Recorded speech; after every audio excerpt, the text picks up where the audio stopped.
भारत के समस्त मूल निवासी भाइयों से मेरा आज आपको इस वीडियो के माध्यम से अहम बिंदुओं पर आपका ध्यान आकर्षित कराना चाहता हूं और मुझे उम्मीद है कि आप इस वीडियो को अंत तक देखें, क्योंकि मूल निवासियों की मूल अधिकारों का या उनकी मौलिक जो संस्कृति है उसको नष्ट करने का जो षड्यंत्र चल रहा है, उस षड्यंत्र का मैं आपके सामने कुछ पर्दाफाश करने जा रहा हूं।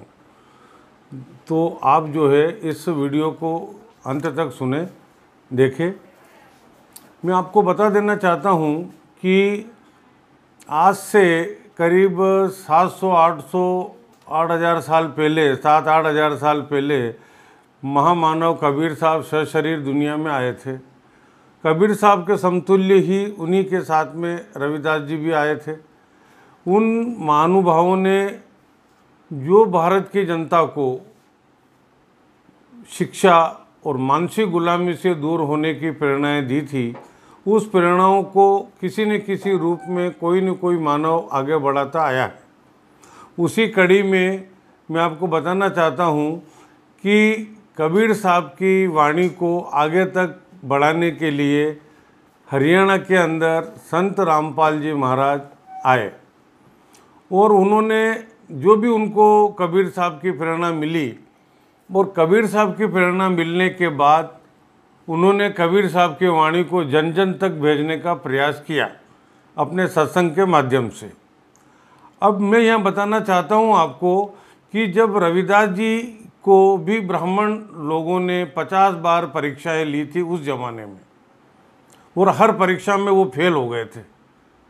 यहाँ तक कि वो जब जीते तो उन ब्राह्मणों को खंदे पे राजा ने हुक्म दिया और उनकी पालकी निकाली गई। इसी प्रकार से कबीर साहब को भी उन ब्राह्मणों की वजह से उनको 50 बार यातनाएं दी गई जो सर्वविदित है। उसी सिलसिले में आज भी ये जो मनुवादी व्यवस्था के जो सूत्रधार है पंडित वर्ग, ये आज भी इस मूल निवासी लोगों की संस्कृति को मिटाना चाहते हैं और मिटाने का हर प्रकार से प्रयास कर रहे हैं। आपको ज्ञात होगा कि 2003 से लगा करके 2006 तक करोथा के अंदर हरियाणा के रामपाल जी के आश्रम में पत्थरबाजी इन आर्यों ने की। 2006 में इन्होंने 1000-2000 आदमियों के साथ में पुलिस से सांठ-गांठ करके आक्रमण किया। आक्रमण करने के बाद जो स्थिति पैदा हुई और एक व्यक्ति मरता है, उसकी हत्या का केस संत जी पे लाद दिया जाता है, क्योंकि सरकार उनकी ये, पुलिस उनकी ये, रिपोर्ट लिखने वाले उनके हैं, लिखाने वाले उनके हैं। तो आप मूल निवासी लोगों का कोई हितैषी नहीं था और ना ही कानून का कोई ज्ञाता है। वो सब कानून के विरोधी लोग थे, कानून के पालन नहीं करते हैं। जबकि जिन लोगों ने उस समय के एसपी को चाहिए था कि उसके खिलाफ देशद्रोही का मुकदमा लगना था, क्योंकि वो जब नौकरी में आया था पुलिस अधीक्षक या सरकारी मुलाजिम, तो उन्होंने कसम खाई थी कि मैं जो भी काम करूँगा भारत के संविधान में प्रदत्त नीति नियमों का पालन करूँगा। बाकी अक्सर कबीर साहब के प्रचारक के साथ में जो 2006 में घटना हुई, 2006 की घटना के बाद में भी जब वो सत्संग करते थे, इन्हीं आर्य लोगों ने, इन्हीं पुलिस के गुंडे लोगों के संरक्षण में उनके साथ में अत्याचार होता गया और कई घटनाएं उन्होंने घटित की। जब भी उनका पेट नहीं भरा और इधर कबीर साहब के अनुयायियों की संख्या भारत में बढ़ती गई, और दिन प्रतिदिन बढ़ने के कारण इन्होंने क्या करा कि उनके परिवार के लोगों को जो है मोहरा बनाया। वो मोहरा बना करके और उनको अपने अंदर समायोजित किया, और समायोजित करने के बाद में उनको आर्थिक लालच दिया, और इन लोगों ने करोथा के अंदर से जो बीज बोया था उसको बरवाला के अंदर 18 नवंबर को उन्होंने बुनाने का प्रयास किया। और 18 नवंबर की घटना सर्वविदित है। वो वहाँ के पुलिस अधीक्षक, आईजी, डीआईजी, डीएसपी, थाना प्रभारी सबको मालूम था, और उन्होंने षड्यंत्र में पूरा के पूरा साथ दिया आर्य समाजियों का, राष्ट्रीय समाज सेवा समिति का और कबीर परमात्मा भक्ति ट्रस्ट के जो मुखिया उनका भाई है रामपाल जी का, महेंद्र उर्फ मोहनलाल, और उनका बेटा, उनके बेटे ने ही उनके खिलाफ मुकदमे में एफआईआर करवाई 429। तो 426, 427, 428, 429 और 430 एफआईआर उन्हीं के समिति वालों ने और इन्हीं लोगों ने मिलकर के ये कांड रचा। और ये कांड रचने के बाद में ये सारे के सारे गवाह देने वाले भी वही, रिपोर्ट करने वाले भी वही, पुलिस भी वही, डॉक्टर भी वही, सब कुछ वही। वहाँ भी इनको जान से मारना चाहते थे करोथा के अंदर, मगर कुछ 4-5 पुलिस के जो वफादार पुलिस ऑफिसर थे उन लोगों ने रामपाल जी की जान बचाई। रामपाल जी की जान बचाई, उनको बंदी बनाया गया। बंदी बनाते टाइम पे सार्वजनिक रूप से संत जी ने कहा कि ये आरएसएस समिति मेरी नहीं है, इन लोगों ने भी मुझे बंदी बना रखा था, अगर मैं छुपा नहीं रहता तो ये मुझे मार देते। इतना बड़ा बयान दिया और इतनी सारी सच्चाई बताने के बाद में भी जो लोग बदमाश टाइप के थे समिति वाले, उन लोगों ने चैलेंज करके बोला, पुलिस को, हरियाणा सरकार को चैलेंज करा कि अगर रामपाल को पकड़ना है, अरेस्ट करना है तो 10 लाख लाशों के ऊपर से गुजरना पड़ेगा। जिस आदमी ने इतना बड़ा चैलेंज अगर हरियाणा सरकार को किया, बाकी हरियाणा सरकार की मानसिकता तो आर्य समाजियों के समर्थक थी। कबीर साहब का नाम जो है भारत की भूमि से मिटाना चाहते थे, तो वहाँ की सरकार और पुलिस ऑफिसरों ने उन ब्राह्मणों की को मदद करी और उनके खिलाफ कोई मुकदमा नहीं बनाया गया। संत जी के जो कमरा था, उस कमरे में जो उनकी लाइब्रेरी थी, उनके जहाँ गलीचा बिछा हुआ था, पलंग पे चद्दर था और जो भी साधन था उनका, अलमारियों में कपड़े लते, वो सारे के सारे उस घटना के समय गायब हो गए। जब एनडीटीवी इंडिया वाले ने वहाँ से रिपोर्टिंग दी तो क्योंकि वो सब खरीदे हुए थे, एनडीटीवी इंडिया वाले ने जब बताया कि गद्दे के ऊपर, पलंग के ऊपर गद्दा पड़ा है, बाकी उस पर चद्दर नहीं है, तकिया नहीं है, अलमारियों के ढक्कन खुले हैं, वो नहीं बताया उसने कि यहाँ का माल कहाँ गया। उसने बोला कि ये देखो रामपाल जी का स्विमिंग पूल था। अरे वो पता नहीं कहाँ का स्विमिंग पूल ला करके एनडीटीवी वाले ने वहाँ उनके आश्रम में जोड़ दिया, जबकि वहाँ आश्रम में ऐसा कोई स्विमिंग पूल है ही नहीं। तो ये जो षड्यंत्र था और ये सारे समाचार चैनलों को इन लोगों ने खरीद लिया था, क्योंकि इन गुरुजी के पास में जो 85 करोड़ रुपए थे और जो हर रोज़ संगत में जो लाखों आदमी आते थे तो कोई न कोई दान देता था, तो उस दान से लाखों रुपए की एनर रोज़ होती थी, इनकम होती थी। इन लोगों को इनकम देखना थी और ये कबीर साहब का नाम मिटाना चाहते थे। तो इन लोगों ने ये सारा षड्यंत्र रचा, समाचार पत्रों को खरीद लिया था। किसी भी न्यूज़ चैनल ने, समाचार पत्र ने रामपाल जी के अच्छाइयों को, उनके साथ हुए अत्याचार, उत्पीड़न, प्रताड़ना को उजागर नहीं किया। दोषियों का ही मदद करी, उन अपराधियों की ही मदद करी। और उस मदद के लिए जब बाद में हम लॉर्ड बुद्धा फाउंडेशन ने ये मामला जब साल भर से उठाया 2019 से कि भाई इस प्रकार से ये गलत हुआ है, ये गलत हुआ है, हमने 50 प्रमाण लॉर्ड बुद्धा फाउंडेशन ने दिए। जिस आदमियों ने काले कपड़े पहने थे उसका प्रमाण दिया, जो आदमी वहाँ से हार्ड डिस्क चुरा करके लेकर के आया था उसका हमने पूरा बायोडाटा और उसके ऑडियो वीडियो दी। फिर भी पुलिस क्या बोलती है? हरियाणा की पुलिस नाम मात्र की पुलिस है, गुंडे बदमाशों की पुलिस है, गुंडे बदमाशों के संरक्षक की पुलिस है, ईमानदार और सच्चे लोगों के हितैषी नहीं है। ऐसे दशा में जो मुकदमा देशद्रोही का रामपाल जी पे लगाया गया है, ये देशद्रोही का मुकदमा वहाँ के तत्कालीन पुलिस के आईजी, डीआईजी, डीजीपी इनके खिलाफ लगना था। और आज भी केंद्रीय सीबीआई ब्यूरो को चाहिए कि इस मामले की निष्पक्षता से जांच करें, क्योंकि हम भारत के लोग भारत के गणराज्य में रहते हैं, भारत के संविधान को मानते हैं, तो हमें धर्मनिरपेक्ष होकर के काम करना चाहिए। मगर ये देखने में आ रहा है कि जो यूपीएससी सिलेक्टेड आईएएस आईपीएस होते हैं, नौकरी मिलने के बाद वो अपनी कुंठित मानसिकता के अंदर उलझ जाते हैं, जबकि ऐसा नहीं होना चाहिए। मतलब वो देशद्रोही है। तो रामपाल जी के ऊपर देशद्रोही के मुकदमे लगाए, वो आदमी ने लाखों आदमियों की ज़िंदगी संवारी हो, लाखों आदमियों को शराब, दारू, मांस, मट्टी से दूर करा हो, उनको हिंसक प्रवृत्ति से बिल्कुल शालीनता की प्रवृत्ति में लाए हो, वो व्यक्ति देशद्रोही हो सकता है?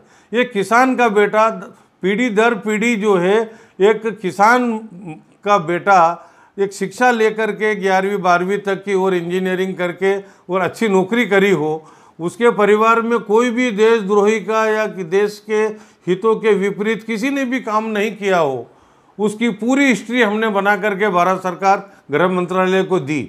बाकी गृह मंत्रालय में जितने भी मोटे पेट के, मोटे मोटे बेल्ट वाले, मोटे मोटे पगड़े वाले, टोपे वाले, इनमें नैतिकता नाम की चीज़ नहीं है। उनको हम देते हैं 1500 रुपये खर्चा करके डाक के, तो वो सिपाही को देते हैं, नीचे वाले सबसे बॉटम के सिपाही को, कि तू जांच करके बता, और वो दे देता है कि हमने तो पहले जांच करी, वैसी की वैसी पाई गई। अरे उसमें 50 पॉइंट अलग से बने हुए हैं, आपने कौन सी जांच करी? मगर नहीं, नीचे वाले ने जांच कर दी, प्रधानमंत्री को जवाब दे दिया, राष्ट्रपति को जवाब दे दिया, गृह मंत्री को जवाब दे दिया, बड़ी जुम्मे। जानते हैं कि हमारे ऊपर कौन है, जहाँ भी जाएंगे वहाँ यूपीएससी सिलेक्टेड बेटा है, हमारी मदद करेगा। तो आज की तारीख में केंद्रीय गृह मंत्रालय भी डाकिये से कम काम नहीं कर रहा है, प्रधानमंत्री कार्यालय भी डाकिये का काम कर रहा है।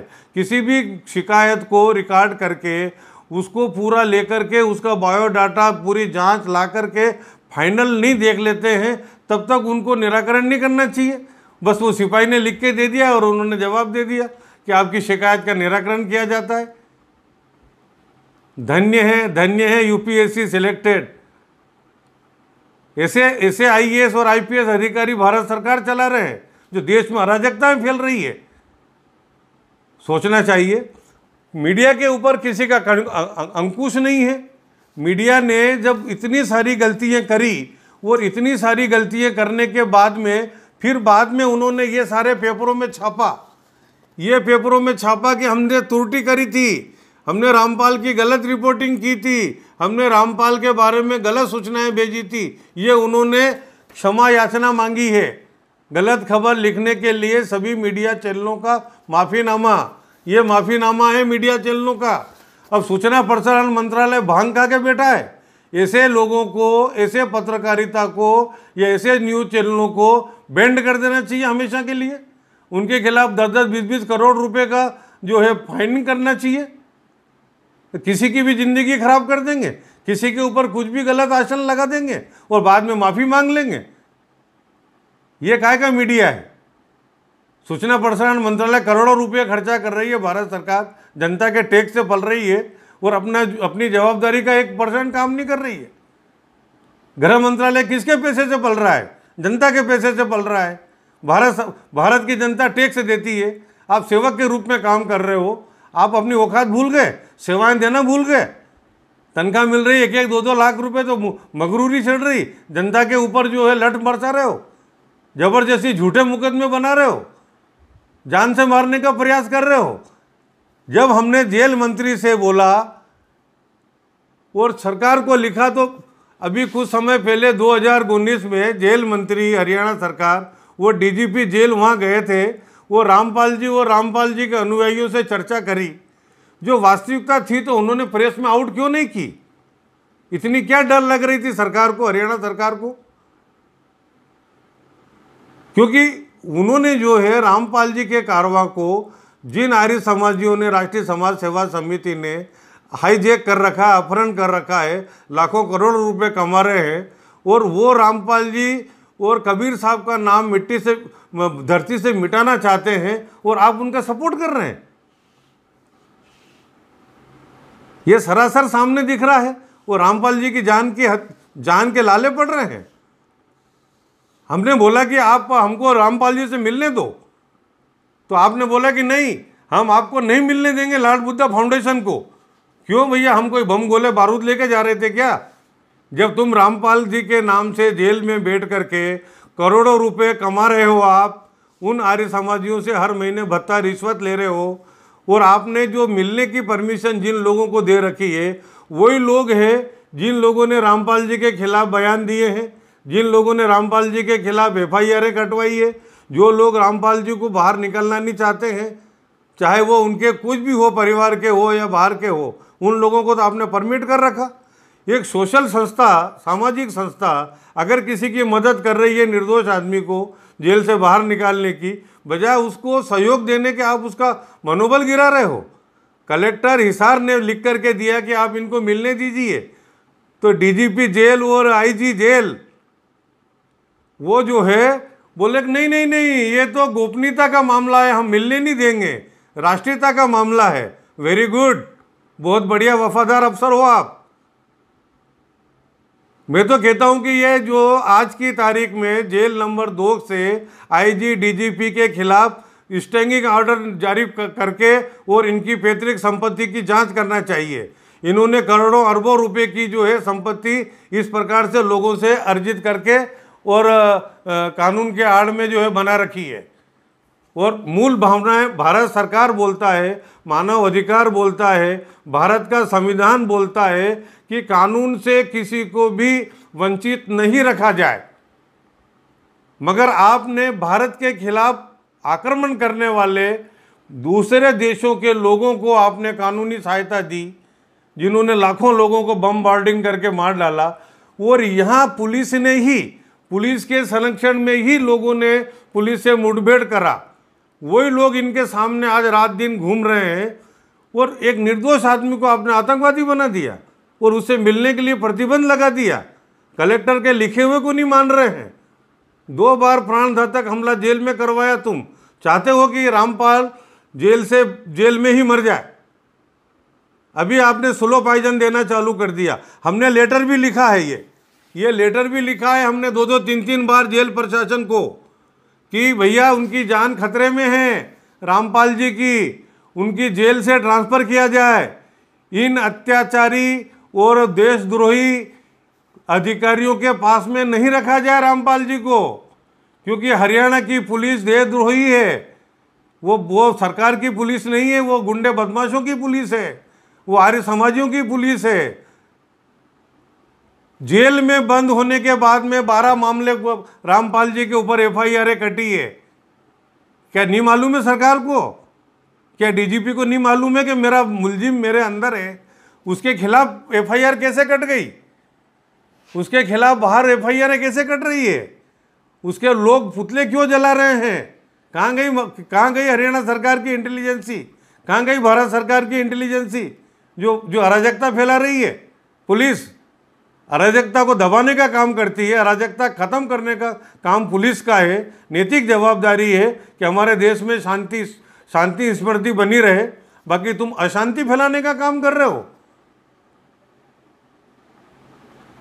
और वहां पे जब हम बार बार लिख के दे रहे हैं कि रामपाल जी के जो भक्ति मार्ग है, उस भक्ति मार्ग का इन आर्य समाजियों ने अपहरण कर लिया, हाईजैक कर लिया। उनके नाम के रोज नए नए पर्चे निकाल रहे, पीले पर्चे, मोबाइलों पे मैसेज निकाल रहे हैं। हमने बंच के बंच बना करके एसपी, कलेक्टर और हरियाणा पुलिस को, गृह मंत्रालय को, स्टेट के केंद्र को दिए।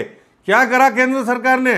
उन लोगों के खिलाफ क्यों नहीं मुकदमा बनाया जो चिटफंड कंपनी की तरह करोड़ों रुपए लोगों को मूर्ख बना करके वसूल रहे हैं? एक तरफ बोलते हैं कि हम वैज्ञानिक दृष्टिकोण की सरकार है, एक तरफ आप अंधविश्वास को बढ़ावा दे रहे हैं और अंधविश्वास फैलाने वालों को आप मदद कर रहे हैं। और वो रामपाल जी के नाम से जो है जमाने के पीले पर्चे जारी कर रखे हैं। अभी उनको मारने के लिए हमने जब ये मामला उठाया लॉर्ड बुद्धा फाउंडेशन ने, तो उनके ऊपर 2-2, 3-3 बार जो है मामला जो है जान से मारने का षड्यंत्र हुआ। अभी भी उनको जो है ये पेपर में छपा, अभी कल परसों का हरियाणा का, बहुत स्थिति नाजुक है। लंच के अंदर इंस्पेक्शन हो रहा है, फलाना हो रहा है, ढिमका हो रहा है, वहाँ पे जो है ऐसे कैसे हो रहा है? हमने बोला कि उनको खाना भी आप जो है मेडिकल चेकअप करके दो। वो आदमी कोई मामूली हस्ती नहीं है, उसने लाखों लोगों की जिंदगी संवारी है। वो देशद्रोही नहीं है, देश का वफादार आदमी है। और अगर वो बाहर निकलेगा तो लाखों करोड़ों आदमी की जिंदगी सुधारेगा। और आप ऐसे ही जिंदगी सुधारने वालों को अंदर कर रहे हो, उससे मिलने नहीं दे रहे हो, कोर्ट में नहीं जाने दे रहे हो, कोर्ट की परमिशन नहीं दे रहे हो, सीबीआई से जांच नहीं करने दे रहे हो, क्योंकि तुम्हारे आईजी डीआईजी मर रहे, तुम्हारे कलेक्टर कमिश्नर मर रहे हैं उसमें। देश की जनता मरे तो मरे, बाकी ये देश के जो गद्दार है ऑफिसर, देशद्रोही हैं, जो अपने आप को सर्टिफिकेट जारी करते हैं दूसरे को कि ये देशद्रोही है, और खुद अपने गुलाबान में झांक के देखो कि हम कितने देश के वफादार हैं, हम कितने काले कारनामे कर रहे हैं। सबसे बड़े देशद्रोही तो हम हैं, जो देश की रक्षा नहीं कर पा रहे हैं, देश के नागरिकों की सुरक्षा नहीं दे पा रहे हैं, उनके खिलाफ अत्याचार उत्पीड़न कर रहे हैं। रामपाल जी ने सत्यार्थ प्रकाश की किताब में गलत सलत टिप्पणियों को लेकर के जो उन्होंने टिप्पणियाँ करी थी, उनको उन्होंने अपने सत्संग में बता दिया कि इस प्रकार की जो है सामाजिक बुराइयाँ नहीं होना चाहिए, सत्यार्थ प्रकाश को ऐसी किताबें बाहर नहीं छापना चाहिए। सरकार को सत्यार्थ प्रकाश की प्रेस के ऊपर और सत्यार्थ प्रकाश के जितने भी जो मुसंडे थे, ये ब्राह्मण, इनके खिलाफ मुकदमा बनाना था कि तुम ऐसी गंदी किताबें क्यों छाप रहे हो। जब उन्होंने इस प्रकार का खुलासा किया सत्संग में, तो पुलिस को क्या करना चाहिए था, उनके छापे डाल करके उन सबको अरेस्ट करना था, मगर नहीं करा, क्योंकि वो तो इनके आका है, इनके भगवान है, वो तो रामपाल ही दुश्मन है। अब रामपाल को अंदर कर दिया और रामपाल के नाम से किताबें छाप रहे हैं, और उसमें कहीं हनुमान जी की पूंछ को किसी जानवर की पेशाब से तुलना कर रहे हैं, किसी को हमारे जो है ब्रह्मा विष्णु महेश और शंकर जी को किसी और से तुलना कर रहे हैं। इस प्रकार से जो है अश्लील बातें उस किताबों में छाप करके, और किताबों की होली जल रही है। निहत्थे लोगों को यही आर्य समाजी लोग, अरे तुमको परमात्मा मिल जाएगा, तुम ये कर लो, ये मंत्र ले लो, हम सीडी से मंत्र दे देंगे, डीवीडी से दे देंगे। और रामपाल जी जेल में है, उनकी जो डीवीडी चुरा करके और उसे मंत्र देना चालू कर दिया, और उनसे पुस्तक सेवा करो, परमात्मा आपकी मदद करेगा। पुस्तक सेवा में कम से कम 20 से 30 मामले जो है भारत में बन गए अश्लील किताबें बेचने पे।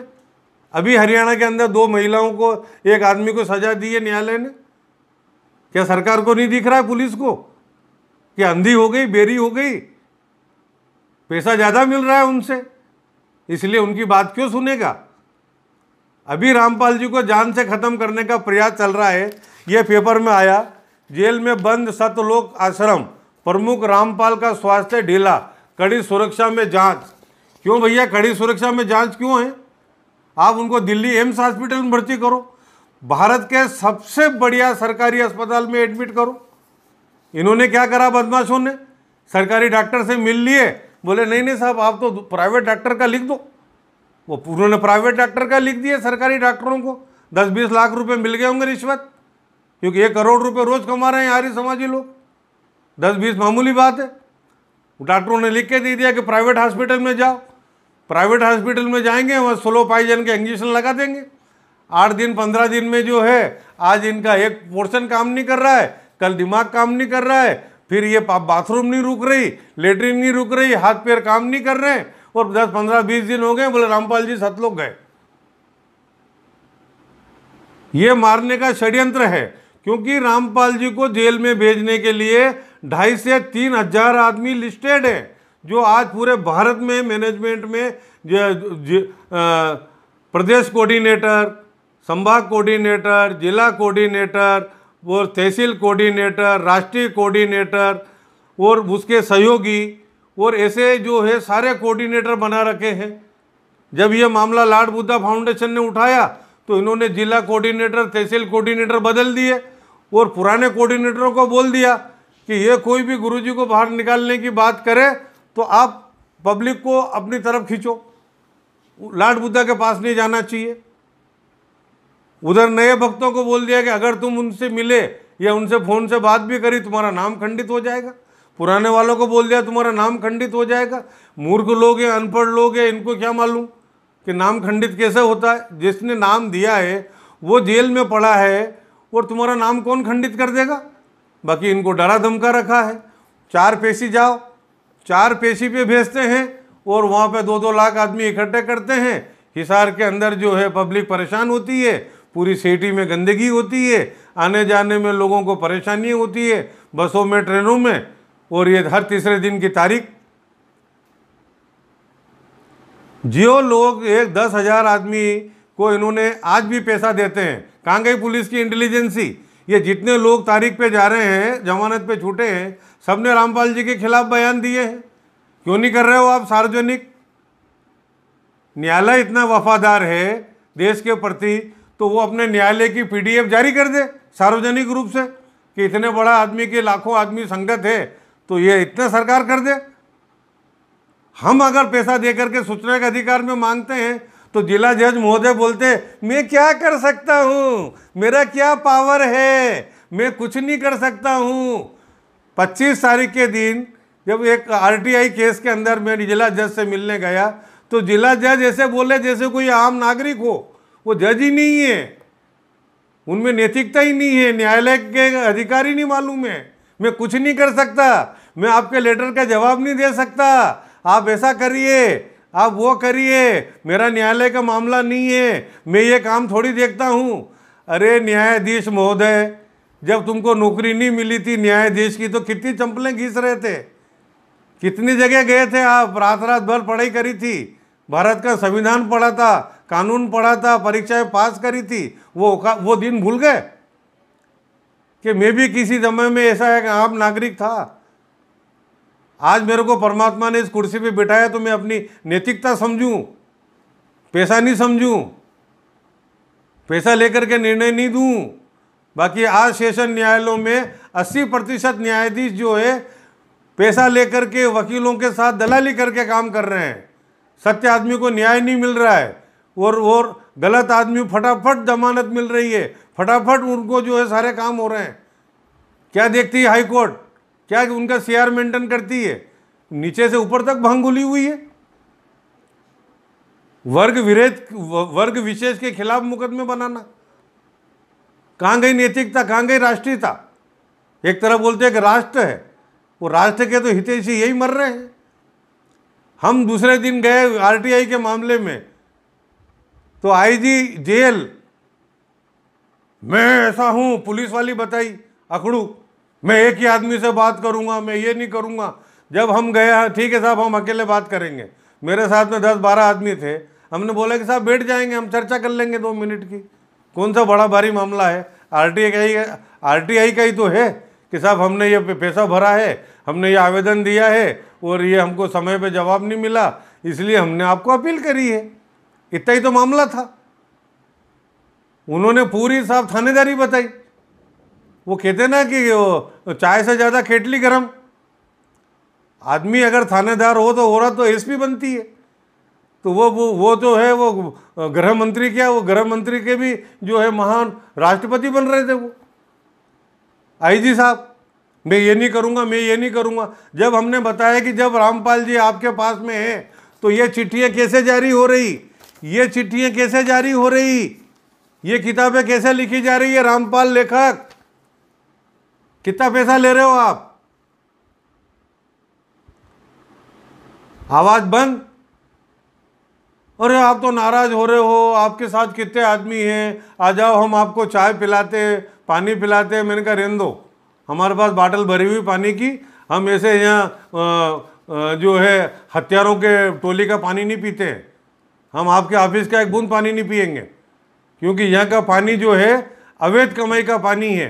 यहाँ का जो है हर चीज़ गलत है, मानवता की सिद्धांत है ही नहीं है, आपके अंदर नहीं मानवता का सिद्धांत। मैंने ये कलेक्टर ने लिखा, बोले नहीं वो कलेक्टर ने लिखा होगा, हम कलेक्टर की बात नहीं मानते हैं। वेरी गुड, जिले का कलेक्टर होता है उसकी तुम बात नहीं मानते हो। और वो जो रोड छाप आदमी है, चिट फंड कंपनी का आदमी है, वो 4 बार तुम्हारी जेल में आकर के मिलता है, वो खड़े रह करके मुलजिमों को पिटवाता है, वो सब जायज है। कितना पैसा लेते हो? एक आरटीआई में मेरे से बोला, आईजी ने बोला, जेल अधीक्षक ने, उन्होंने मेरे को लिखित में दिया है आरटीआई में कि जो जितना पैसा देता है उसको उतने समय तक बात कराई जा सकती है। पैसा देते हैं पैसा मिलने के लिए, वो जितना ज़्यादा पैसा देगा उतना ज़्यादा समय बात करने का होता है। हमने बोला कि आप हमको वो लिस्ट दे दो कि हरियाणा सरकार ने कितने रुपए डिसाइड कर रखे हैं, 1 मिनट के कितने हैं, तो एक उसके बाद बढ़ते जाएंगे तो कितने लगेंगे। अभी तक उन्होंने जवाब नहीं दिया। तो ये है हरियाणा सरकार की। मैं और दूसरी बात कि इस मूवमेंट में अगर रामपाल जी 1 हफ्ते 15 दिन में अगर सरकार ने निर्णय लेकर के, इस वीडियो के माध्यम से मैं भारत के तमाम नागरिकों से ये अपील करना चाहता हूँ कि इसको अधिक से अधिक शेयर करें, अधिक से अधिक जन जन तक। माननीय प्रधानमंत्री महोदय जो हमारे भारत के प्रथम सेवक हैं, उन तक ये बात जाना चाहिए। महामहिम राष्ट्रपति महोदय तक जाना चाहिए। माननीय सुप्रीम कोर्ट के चीफ जस्टिस महोदय तक जाना चाहिए। Haryana and Punjab high court के चीफ जस्टिस महोदय तक बात जाना चाहिए। और हरियाणा सरकार के जो गृह मंत्री हैं, जेल मंत्री हैं, मुख्यमंत्री हैं, उन तक ये बात जाना चाहिए कि हमारे सरकार में हमारे दिए के नीचे कितने बड़ा काली का पुतरही है। अगर रामपाल जी मर गए जेल में तो मैं अभी इस ऑडियो वीडियो के माध्यम से बोल रहा हूं कि इसमें सबसे बड़ा दोषी रहेगा जेल अधीक्षक, जेल डीएसपी, जेल आईजी और जेल डीजीपी। इनके खिलाफ मुकदमा दायर होना चाहिए, इनके खिलाफ मुकदमा बनना चाहिए और भारत के लोगों को इनके खिलाफ मुकदमा बनाने की अपील करना चाहिए। मैं भी करूंगा, दूसरों को भी करना चाहिए। और ये रामपाल जी आज से 6 महीने पहले छूट के आ जाते, हम कोर्ट की प्रोसीजर में आ जाते। इनकी 4-5 एफआईआरों में कोई दम नहीं है, सब फर्जी हैं। हमने सारे प्रमाण इकट्ठे करके गृह मंत्रालय को, कार्यपालिका को, न्यायपालिका को दे रखा है। न्यायपालिका हाईकोर्ट ने हमको कहा है कि आपने जो काम किया है वो हरियाणा पुलिस नहीं कर पाई, वो लॉर्ड बुद्धा फाउंडेशन ने काम किया है। ये हरियाणा की सरकार ने, माननीय न्यायालय ने हमको कहा है। और कहा है कि आप उच्च स्तरीय जांच भी करवा सकते हैं, आप न्यायालय में भी जा सकते हैं। हम न्यायालय की तैयारी कर रहे थे, जा रहे थे। बाकी इन आर्य समाजियों ने, राष्ट्रीय समाज सेवा समिति वालों ने 10-10, 5-5 लाख रुपए यूं पानी की तरह पैसे उड़ा रहे। वो रामचंद्र कानपुर वाले को पकड़ रखा। वो शुरू से, जब से हमने गुरुजी को जेल वापसी का काम चालू करा, वो रामचंद्र आज तक गालियां बकरा ऑडियो वीडियो बना करके चोर है, फलाना है, डिमका है, अनशन लोगों को गुमराह कर रहा है। पवन भी गुमराह कर रहा है। अभी पवन के खिलाफ जो है 420 का मुकदमा बना कोरोना की दवाई के मामले में मेरठ में। जब वो रामचंद्र वहीं था मेरठ में, जब उन्होंने था, तो उस ग्रामीण पुलिस अधीक्षक को चाहिए था कि उसको भी अरेस्ट करना था, उसको भी जमानत पे छोड़ना था। क्यों छोड़ दिया उसको? रामचंद्र को क्यों छोड़ दिया? पवन को आपने अरेस्ट करा, उसको भी अरेस्ट करना था। उस दवाई में दोनों की भागीदारी थी। जब हमने बोला कि रामपाल जी के मामले में जो वहां से डॉक्यूमेंट चुरा के लाया, हार्ड डिस्क चुरा के लाया, पवन चुरा के लाया। पवन बोलता है कि संजय चुरा के लाया। जब पवन ने 10 लाख रुपए पब्लिक से इकट्ठा करा कोर्ट में जाने के लिए 2015 में, और पैसे खा गया रामचंद्र और पवन। अभी बीच में ऑडियो वीडियो में जारी हो रहा था इनका। संजय ने इन मैनेजमेंट वालों के खिलाफ रामपाल जी का मुकदमा लगाया। जब वो हार्ड डिस्क का मामला आया, हार्ड डिस्क संजय के पास में थी, तो संजय ने वो हार्ड डिस्क और कोर्ट का केस वापस लेने में या उसको कमज़ोर करने में और हार्ड डिस्क देने में लंबा चौड़ा करोड़ों का सौदा हुआ। आज उसने 20 करोड़ 50 करोड़ रुपए का उसमें हिमाचल में आश्रम बना लिया। नानक जी का गुरु बन गया वो, नानक जी का अवतार। वो लोगों को मूर्ख बना रहा। तो ये अंधविश्वास फैला रहे।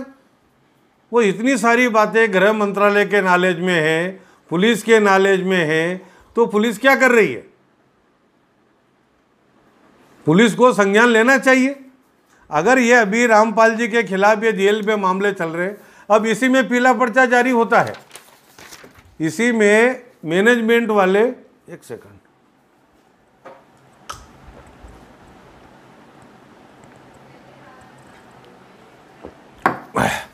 ये राष्ट्रीय समाज सेवा समिति वाले और रामपाल जी का भाई वो महेंद्र, जो पुलिस की सानिध्य में खुले आम घूम रहा है, और इस मूवमेंट का पूरा मास्टरमाइंड है।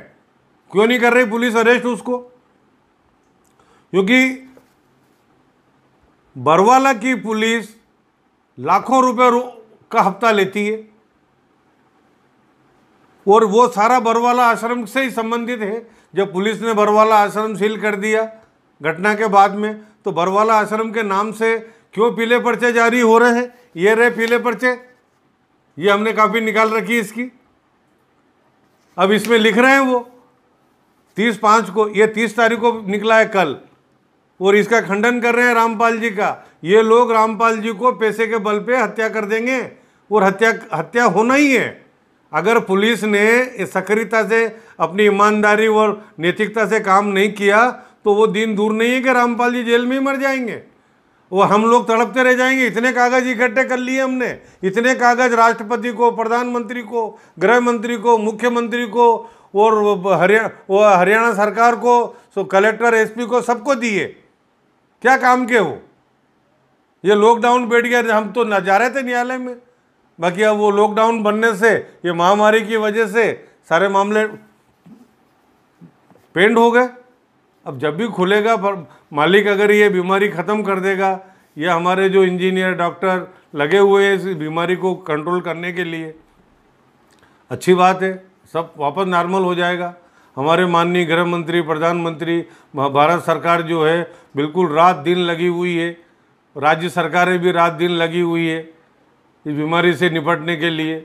हमारे कलेक्टर, एसपी जो है रात दिन लगे हुए हैं, 12-12, 20-20 घंटे नौकरी कर रहे हैं। तो ठीक है, सबका दायित्व है और ये बीमारी जल्दी अच्छी हो जाएगी। बाकी इन लोगों ने ये पर्चा जारी करा, क्या लिखते हैं इसमें? सत साहेब जय जय बंदी छोड़ की, सदगुरुदेव की जय। दिनांक 30/5/2020 सर्व संघर्ष को सूचित किया जाता है कि दिनांक 29/5/2020 को सुबह प्रशासन ने सदगुरुदेव जी को स्वास्थ्य जांच कराने के लिए हिसार के जिंदल हॉस्पिटल में लाया गया था। यह केवल रूटीन की जांच थी। इसमें सदगुरुदेव जी का सीटी स्कैन, इको और ब्लड के सैंपल लिए गए। तकरीबन 2 घंटे बाद इन सब की रिपोर्ट आ गई जो कि बिल्कुल नॉर्मल थी। सदगुरुदेव जी की पूर्ण रूप से स्वस्थ हैं। सभी जांच करने के बाद सदगुरुदेव जी को वापस भेज दिया गया। इस जांच में प्रशासन ने हमारे 3 भक्तों को साथ लिया था। उनके नाम है भगत वीरेंद्र दास, नंबर 2 डॉक्टर भगत सुरेंद्र दास MBBS MD, नंबर 3 डॉक्टर भगत विक्रम दास MBBS। सभी भक्त ध्यान दें कि सारे अखबारों ने अपनी अपनी खबरें बनाई हुई है जो कि सत्य नहीं है। अतः आपको पता है अखबार वाले कितने झूठे हैं। किसी भी अखबार की न्यूज़ को व्हाट्सएप या फेसबुक पर वायरल ना करें। नोट, इस पीले पर्चे के संदेश को कोऑर्डिनेटर सिस्टम के अनुसार संगत तक भेजें। सत साहेब, सतलोक आश्रम बरवाला, ये 3 मोबाइल नंबर दे रखे हैं और ये तीनों मोबाइल पे सब बहुत अलग अलग, कोई बोलता है CBI ऑफिसर बोलता हूँ, कोई बोलता है विजिलेंस ऑफिसर बोल रहा हूँ, कभी कोई कुछ बोलता है। और ये सारे धंधे बरवाला आश्रम से हो रहे हैं। पेपर वाले बोल रहे हैं कुछ और, पेपर वाले कुछ और बोल रहे हैं और ये कुछ और बोल रहे हैं। और जब वहाँ पे बरवाला कांड हुआ था तो इन्हीं डॉक्टरों ने रामपाल जी को मरवाया था। अलग अलग प्रकार से जो है वहाँ पे टेटियाँ दबा करके लोगों की हत्या करी थी और मामला पुलिस पे लादा गया था। क्योंकि वो जो एसपी था, जो आज आईजी बन करके बैठा हुआ है, उस एसपी ने करोड़ों रुपए खाए थे। 85 करोड़ रुपए का घपला करा था इन आर्य समाजियों ने और इस महेंद्र ने। और ये महेंद्र एसपी साहब का ड्राइवर था। पुलिस से सांठगांठ थी। बरवाला कांड कराने में इनकी बहुत बड़ी भूमिका रही है। तो केंद्र सरकार क्यों नहीं करा रही CBI जांच? अगर मोदी सरकार वाकई में अगर मान लो सच्चे सेवक हैं और तो इनको केंद्रीय CBI जांच कराना चाहिए। वो तत्काल 24 घंटे के अंदर इनके तहसील कोऑर्डिनेटर, जिला कोऑर्डिनेटर, संभाग कोऑर्डिनेटर, प्रदेश कोऑर्डिनेटर और ये जितने भी जो है आर्य समाजी हैं, इन सबको अरेस्ट कर लेना चाहिए और इनको रिमांड पे लेकर के इनसे पूछताछ की जाए। जिस प्रकार से रामपाल जी को झूठे रिमांड पे उतरवाया था इन लोगों ने। तब जानते हैं कि पुलिस वाकई में देश के प्रति वफादार है। भारत की जनता कबीर साहब को, रविदास जी को 80% से ज़्यादा मूल निवासी लोग मानते हैं, अपना आदर्श मानते हैं, अपना भगवान मानते हैं। और अगर उनको मिट्टी से मिलाने के लिए, उनका नाम धरती से मिटाने के लिए जो प्रयास किए जा रहे हैं, और ये सरकार की मशीनरी ऐसे लोगों को सपोर्ट कर रही है जो बिल्कुल असंवैधानिक है। और ये जितने भी भगत बनते हैं संत रामपाल जी के, मैं इस वीडियो के माध्यम से आपको एक और बताना चाहता हूँ कि ये जितने भी भगत बन रहे हैं अपने आप को सतनाम, सारनाम, आकाश नाम, पाताल नाम, ये सब गुरुजी के दुश्मन हैं। मात्र 2-3% लोग हैं। कुछ लोग तो गुरुजी की जेल वापसी में पैसा बटोर के खा रहे हैं, लोगों से पैसा ले लेकर के जेब में भर रहे हैं। रामपाल जाए बाढ़ में, हमें क्या पड़ी? दिखावे के लिए तो गोबर में लेट करके वो करेंगे दंडवत कि हम तो गुरुजी के पक्के चेले हैं, वो गुरुजी के नाम से पैसे बटोर रहे हैं, हम ये कर देंगे, हम वो कर देंगे। 5 साल हो गए, आज तक कोई भी आदमी गुरुजी के पक्ष में न्यायालय में बयान देने नहीं गया। एक आवेदन कलेक्टर एसपी को नहीं दिया। जब लॉर्ड बुद्धा फाउंडेशन ये काम कर रहा है, आज हमने इतने शपथ पत्र दे रखे हैं, इतने सारे कागज दे रखे हैं, सरकार को उस पर संज्ञान लेना चाहिए। और ये लोग जो है, ये सारे के सारे जो है गुरुजी के दुश्मन लोग हैं। इस मूवमेंट को बजाय गुरुजी को बाहर लाने के, उनको जेल में ही मरते देखना चाहते हैं। तो मैं इस वीडियो के माध्यम से अपील करता हूं कि अभी भी तुम जाग जाओ, तुम्हारी काया सुधार लो, नहीं तो तुमको नरक भी नहीं मिलेगा। गुरुजी के नाम से तुम जो गुरुजी को बदनाम कर रहे हो, वो तो जेल धाम में है, वो तो परमात्मा है, वो तो जेल में लीला कर रहे हैं। वेरी गुड, ऐसी भाषा बोलते हैं। तो साथियों, आपको मैं ये आज परमात्मा ने प्रेरणा दी है कि ये गुरुजी बीमार हैं, और बीमारी की वजह से मैं आज आपको इस वीडियो के माध्यम से बताना चाहता हूँ, अभी भी मौका है। आप किसी भी तरीके से गुरुजी को बाहर निकालने का प्रयास कर लें। अगर ये 8-10 दिन 15 दिन के अंदर अंदर ये राष्ट्रीय सेवा समिति वाले और गुरुजी के भाई और ये सब मिलकर के गुरुजी की हत्या करा देंगे, जेल वालों से मिलकर के हत्या कराएंगे, पुलिस वालों से मिल के हत्या कराएंगे, इस बात का प्रमाण एक नहीं, पहले भी कई बार हो चुका है और अभी भी ये प्रमाण है। अगर आप चेत सके हो तो चेत जाओ, नहीं चेतो तो सत साहेब। जय भीम, नमो बुद्धाय, सत साहेब।